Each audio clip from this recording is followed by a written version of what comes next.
Bismillahirrahmanirrahim. Kali ini kita mau belajar tentang simple konsep dari gaya. Dulu gaya sudah pernah dipelajari ya ketika SD, di mana gaya dulu didefinisikan sebagai tarikan atau dorongan yang dirasakan dan dialami oleh benda. Sebelum kita ke konsep simple dari gaya, kita harus tahu jenis-jenis gaya. Nah, gaya itu banyak, ada gaya gravitasi, gaya otot, gaya pegas gitu kan. Tapi gaya yang biasanya itu terjadi pada sebuah benda yang bergerak, itu gayanya sendiri F. Kemudian gaya yang menuju pusat bumi namanya gaya gravitasi atau kita sebut juga dengan gaya berat. Kemudian gaya yang berlawanan arah dengan gaya berat disebut dengan gaya normal. Dan di sini kalau misalnya bendanya itu kasar, di sini ada FK. FK itu gaya gesekan. F itu gaya ya teman-teman. Nah, berikutnya, jadi kita memiliki kesepakatan di mana kalau misalnya gayanya itu dia ke kanan, maka gayanya itu memiliki tanda positif. Sedangkan kalau misalnya gayanya itu ke kiri, dia itu memiliki tanda negatif. Contohnya seperti ini. Kalau misalnya ada benda, kemudian dia ditarik ke arah kanan sebesar 7 Newton. Berarti nanti penulisannya F sama dengan 7 Newton karena sini dia positif. Beda kalau misalnya kita tuliskannya seperti ini. Nah, arah gayanya dia ke kiri, misalnya 7 Newton sama-sama, tapi kita tuliskan F sama dengan min 7 Newton. Jadi berbeda ya, arah itu mempengaruhi dari gaya itu. Kalau misalnya ke kanan, kita anggap dia itu positif. Kalau misalnya ke kiri, kita anggap dia itu negatif.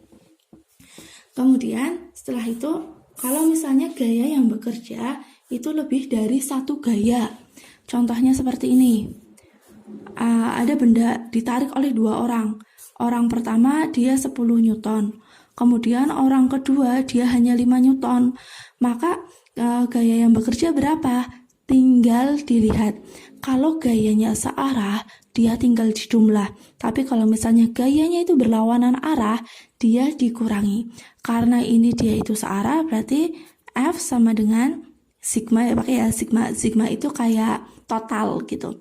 Sigma F sama dengan berarti 10 ditambah 5 sama dengan 15 Newton.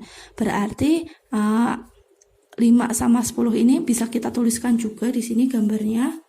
Ada sebuah kotak seperti ini. Sama ya. Kemudian di sini 15 Newton.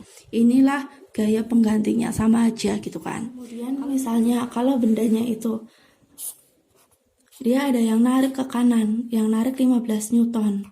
Kemudian ke arah kiri, itu juga ada yang narik, sama-sama narik gitu kan.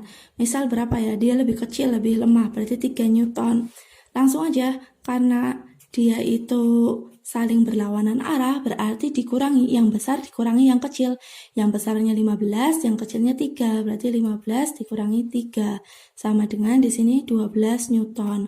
Karena di sini yang kanan itu jauh lebih besar dari yang kiri dan hasilnya positif, maka di sini tulis ke arah kanan gitu.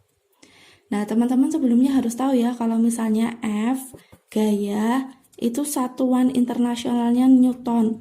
Satuan itu apa sih? Misalnya kalau misalnya suhu itu memiliki satuan derajat Celcius, derajat Fahrenheit. Kalau misalnya panjang itu kan punya satuan meter, kilometer gitu. Nah, kalau misalnya satuan dari gaya itu adalah Newton.